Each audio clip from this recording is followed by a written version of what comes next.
Hello friends, स्वागत है आपका स्पर्श की ऑनलाइन क्लासेस में।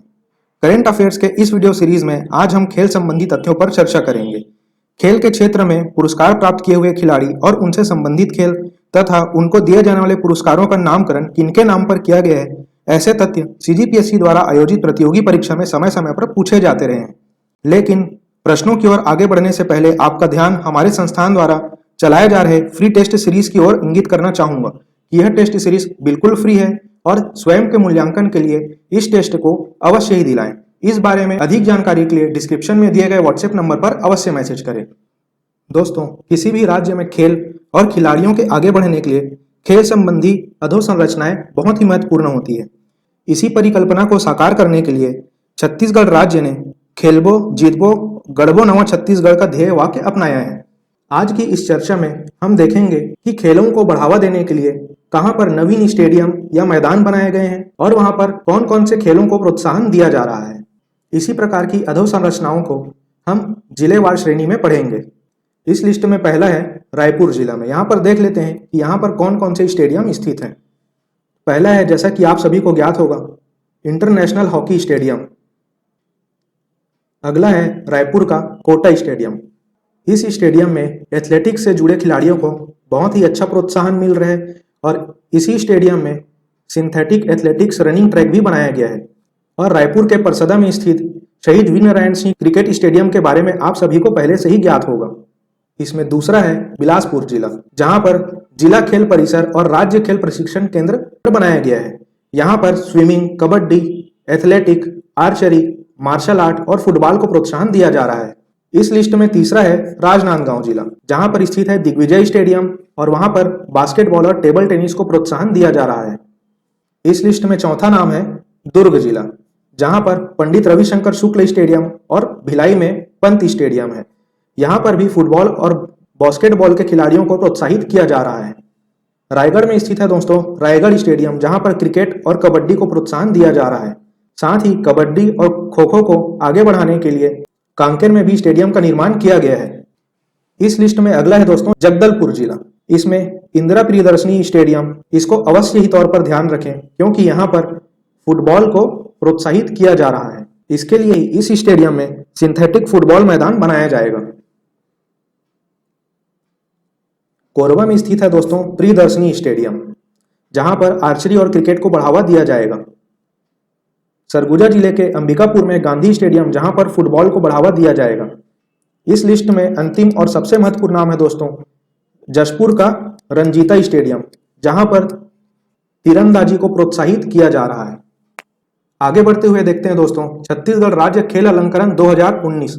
आपको बता दूं, कोविड बीमारी के प्रोटोकॉल के चलते इस वर्ष का राज्य खेल अलंकरण पुरस्कार नहीं दिया गया है, इसलिए आप वर्ष 2019 के ही खेल अलंकरण पुरस्कारों को ध्यान में रखें। यह पुरस्कार एक साथ बहुत सारे खिलाड़ियों को दिया जाता है, इसलिए इसमें सबसे महत्वपूर्ण तथ्य होते हैं कि यह पुरस्कार किनके नाम पर दिया जाता है और उस पुरस्कार में दिए जाने वाली राशि कितनी है। तो जैसा कि आप देख पा रहे हैं कि शहीद राजीव पांडे पुरस्कार, इसमें दी जाने वाली राशि है 3 लाख रुपए। शहीद कौशल यादव पुरस्कार, इसमें दी जाने वाली राशि है 1.5 लाख रुपए। अगला है शहीद पंकज विक्रम अवार्ड, जिसमें 25,000 रुपए पुरस्कार के तौर पर दिए जाते हैं। इसमें चौथा है दोस्तों वीर हनुमान सिंह पुरस्कार, जिसमें प्रशिक्षण और निर्णायक दोनों श्रेणी में ही 1.5 लाख रुपए का पुरस्कार राशि दिया जाता है। साथ ही शहीद विनोद चौबे सम्मान, जिसमें खिलाड़ियों को 25,000 रुपए की प्रोत्साहन राशि दी जाती है। यह 6 नाम और इसमें दी जाने वाली प्रोत्साहन राशि को आप अवश्य ही ध्यान में रखें। इससे संबंधित प्रश्न हम वीडियो में आगे देखेंगे। साथ ही कौन कौन से खिलाड़ी किन खेलों से जुड़े हैं, इसका अध्ययन आप हमारे इस टेबल से कर सकते हैं। तो आगे बढ़ते हैं प्रश्नों की ओर। आज का हमारा पहला प्रश्न है, छत्तीसगढ़ के किस जिले में तीरंदाजी अकादमी खोलने की घोषणा मुख्यमंत्री द्वारा की गई है। हमारे विकल्प हैं जशपुर, रायपुर, दुर्ग या राजनांदगांव। इसका सही जवाब है दोस्तों जशपुर। जैसा कि हमने अभी अभी चर्चा की है कि जशपुर के रंजीता स्टेडियम में यह तीरंदाजी अकादमी खोला जाएगा। इसको आप अवश्य ही ध्यान में रखें क्योंकि यह तथ्य बहुत ही महत्वपूर्ण है। हमारा दूसरा प्रश्न है, चर्चा में रही अंजनी पटेल किस खेल से संबंधित है। हमारे विकल्प हैं तैराकी, बैडमिंटन, वेट लिफ्टिंग या हॉकी। इसका सही जवाब है दोस्तों तैराकी। जैसा कि आप देख पा रहे हैं अंजनी पटेल जी दिव्यांग होते हुए भी तैराकी करती हैं। अंजनी पटेल जी बलौदा की रहने वाली हैं, जो कि जांजगीर चांपा जिले में है, और इनको शहीद राजीव पांडे राज्य खेल पुरस्कार भी दिया जा चुका है। जैसा कि मैंने आपको अभी अभी बताया है कि शहीद राजीव पांडे राज्य खेल पुरस्कार में कितनी प्रोत्साहन राशि दी जाती है, अगर आपको ध्यान आ रहा हो तो इसका जवाब हमें कमेंट बॉक्स में अवश्य टैग करें। हमारा तीसरा प्रश्न है, राज्य के पहले क्वालिफाइड वेट लिफ्टिंग कोच बनने वाले खिलाड़ी कौन है? हमारे विकल्प हैं अजयदीप सारंग, नवनीत कुर्रे, मनोज अग्रवाल या सीमा कुरैशी। इसका सही जवाब है दोस्तों अजयदीप सारंग। अजयदीप सारंग एनआईएस पटियाला के डिप्लोमा एग्जाम में 63.19% अंक हासिल कर राज्य के पहले क्वालिफाइड वेट लिफ्टर बने हैं। अजयदीप को खेल में उत्कृष्ट प्रदर्शन के लिए शहीद कौशल यादव, शहीद राजीव पांडे और गुंडाधुर पुरस्कार से सम्मानित भी किया जा चुका है। हमारा चौथा प्रश्न है, नया रायपुर में स्थित शहीद वीर नारायण सिंह स्टेडियम द्वारा रणजी ट्रॉफी 2020 के मैच का आयोजन हुआ। यह रणजी ट्रॉफी आयोजन का कौन सा संस्करण था? हमारे विकल्प हैं पहला, दूसरा, चौथा या पांचवा। इसका सही जवाब है दोस्तों पांचवा संस्करण। रायपुर में स्थित क्रिकेट स्टेडियम को सर्वप्रथम 2016 में रणजी ट्रॉफी मैच के आयोजन की मेजबानी मिली थी। हमारा पांचवा प्रश्न है, छत्तीसगढ़ में हॉकी की नर्सरी किस जगह को कहा जाता है? हमारे विकल्प हैं भिलाई, रायपुर, राजनांदगांव या बिलासपुर। इसका सही जवाब है दोस्तों राजनांदगांव। यह नाम हॉकी के जादूगर मेजर ध्यानचंद द्वारा दिया गया था जब वे राजनांदगांव अखिल भारतीय स्तर की महंत राजा सर्वेश्वर दास स्मृति हॉकी प्रतियोगिता में शामिल होने आए थे। मेजर ध्यानचंद जी की जयंती पर ही 29 अगस्त को प्रतिवर्ष भारत में खेल दिवस मनाया जाता है। इसके अलावा आप यह तथ्य अवश्य ध्यान में रखें कि महंत राजा सर्वेश्वर दास जी की स्मृति में कौन सी खेल प्रतियोगिता आयोजित की जाती है, तो आपका जवाब होगा हॉकी प्रतियोगिता। बढ़ते हैं अगले प्रश्न की ओर। हमारा छठवां प्रश्न है, इस वर्ष यूएई में आयोजित हुए आईपीएल के 13वें संस्करण में छत्तीसगढ़ के किस खिलाड़ी को शामिल किया गया है? हमारे विकल्प हैं अरुण कुमार, ज्ञानेंद्र सिंह, शशांक सिंह या अमर अग्रवाल।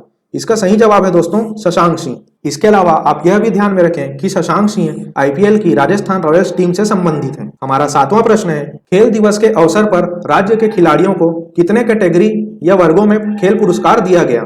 हमारे विकल्प हैं 3, 5, 9 या 11। इसका सही जवाब है दोस्तों 11। जैसा कि आप देख पा रहे हैं, खेल दिवस 29 अगस्त को 11 कैटेगरी में राज्य के खिलाड़ियों को पुरस्कार दिया गया। इन 11 पुरस्कारों के नामों की चर्चा हम कर लेते हैं, क्योंकि भविष्य में ऐसे प्रारूप बनाए जा सकते हैं कि छत्तीसगढ़ राज्य में किनके नाम पर खेल पुरस्कार दिए जाते हैं या नहीं दिए जाते हैं। तो इस लिस्ट में पहला है इंदिरा गांधी खेल पुरस्कार, राजीव गांधी खेल पुरस्कार, मेजर ध्यानचंद खेल पुरस्कार, Mahatma Gandhi life time sports achievement award, मुख्यमंत्री खेल अवार्ड, उदय मुदलियार खेल पुरस्कार, महेंद्र कर्मा खेल पुरस्कार, नंद कुमार पटेल खेल पुरस्कार, विद्याचरण शुक्ल खेल पुरस्कार, योगेंद्र शर्मा खेल पुरस्कार और अंतिम है मुख्यमंत्री खेल अवार्ड। बढ़ते हैं अगले प्रश्न की ओर। आज का हमारा 8वां प्रश्न है, राज्य में चर्चा में रही मोनिका तिर्की किस खेल से संबंधित है? हमारे विकल्प हैं क्रिकेट, बास्केटबॉल, हॉकी या टेनिस। इसका सही जवाब है दोस्तों हॉकी। सर्वप्रथम आप यह ध्यान में रखें कि मोनिका तिर्की बिलासपुर जिले से संबंधित है और खेलो इंडिया हॉकी एकेडमी में मोनिका तिर्की का चयन किया गया है। हमारा 9वां प्रश्न है, खेलो इंडिया यूथ गेम्स में छत्तीसगढ़ ने कुल कितने पदक जीता? हमारे विकल्प हैं 4, 5, 6 या 7। इसका सही जवाब है दोस्तों 7। खेलो इंडिया यूथ गेम्स का पिछला आयोजन इसका तीसरा संस्करण था, जो कि असम के गुवाहाटी में आयोजित किया गया। इस प्रतियोगिता ने छत्तीसगढ़ ने कुल 7 पदक जीते, जिसमें 1 स्वर्ण, 2 रजत और 4 कांस्य पदक थे, जिसमें राज्य के शिवाक्ष साहू ने तैराकी में स्वर्ण पदक जीता। साथ ही ज्ञानेश्वरी यादव ने वेट लिफ्टिंग में रजत पदक हासिल किया और इन 7 पदकों के साथ छत्तीसगढ़ 27वें स्थान पर काबिज हुआ। इसमें यह भी इंपॉर्टेंट है कि इस प्रतियोगिता में प्रथम स्थान किसने हासिल किया। जैसा कि आप देख पा रहे हैं कि इसमें महाराष्ट्र ने पहला स्थान हासिल किया, साथ ही हरियाणा दूसरे व दिल्ली तीसरे स्थान पर काबिज रहा। इस प्रतियोगिता का चौथा संस्करण हरियाणा के पंचकुला में आयोजित किया जाएगा। इसमें सबसे महत्वपूर्ण तथ्य यह है, इस प्रतियोगिता में 4 देशी खेलों को भी सम्मिलित किया गया है, जिसमें पहला है गतका, दूसरा है कलरीपायट्टू, तीसरा है थांगता और चौथा है मल्लखंब। इन चारों खेलों को आप अवश्य तौर पर ही ध्यान में रखें। हमारा 10वां प्रश्न है, वन स्टेट वन गेम योजना के तहत छत्तीसगढ़ को कौन से खेल के आयोजन की स्वीकृति मिली है? हमारे विकल्प हैं आर्चरी, वॉलीबॉल, बैडमिंटन या क्रिकेट। इसका सही जवाब है दोस्तों आर्चरी। इस योजना के द्वारा सभी राज्यों एवं केंद्र शासित प्रदेश को एक एक खेल के आयोजन की स्वीकृति दी गई है। हमारा अगला प्रश्न है, राज्य में नवगठित खेल विकास प्राधिकरण का अध्यक्ष किन्हें बनाया गया है?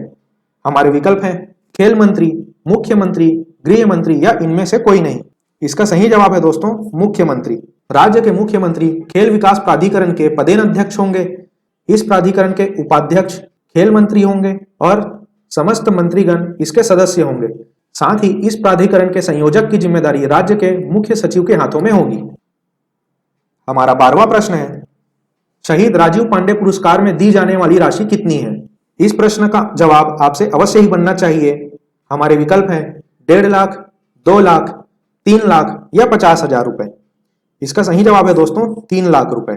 जैसा कि हम पहले भी चर्चा कर चुके हैं कि पुरस्कार और उसमें दी जाने वाली प्रोत्साहन राशि को आप अवश्य तौर पर ध्यान में रखें। पुरस्कार और प्रोत्साहन राशि के युग्म को कूट के तौर पर पिछली परीक्षाओं में पूछे गए हैं और भविष्य में भी पूछे जा सकते हैं, इसलिए इन तथ्यों को आप अवश्य ही ध्यान में रखें। हमारा 13वां प्रश्न है, छत्तीसगढ़ ओलंपिक एसोसिएशन के अध्यक्ष कौन बने हैं? हमारे विकल्प हैं भूपेश बघेल, टी.एस. सिंहदेव, उमेश पटेल या जुबिन शाह। इसका सही जवाब है दोस्तों भूपेश बघेल। भूपेश बघेल जी वर्ष 2024 तक इस पद पर बने रहेंगे। साथ ही इस एसोसिएशन का महासचिव गुरुचरण सिंह होरा जी को बनाया गया है। इसके अलावा हम पहले भी चर्चा कर चुके हैं कि भूपेश बघेल जी छत्तीसगढ़ टेनिस संघ के भी अध्यक्ष बने हैं। दोस्तों, खेल से संबंधित वीडियो में सिर्फ इतना ही। इस वीडियो का PDF प्रारूप प्राप्त करने के लिए डिस्क्रिप्शन में दिए गए व्हाट्सएप नंबर पर अवश्य मैसेज करें। दोस्तों, आप सभी के सकारात्मक सुझावों का हमारे कमेंट बॉक्स में स्वागत है। साथ ही अखबारों से डेली करंट अफेयर्स के लिए हमारा व्हाट्सएप ग्रुप और विषयवार प्री क्विज बनाने के लिए हमारा टेलीग्राम ग्रुप भी अवश्य ही ज्वाइन करें। दोस्तों, जल्द मिलेंगे छत्तीसगढ़ राज्य अलंकरण की अगली वीडियो के साथ। इस वीडियो को अंत तक देखने के लिए आपका धन्यवाद।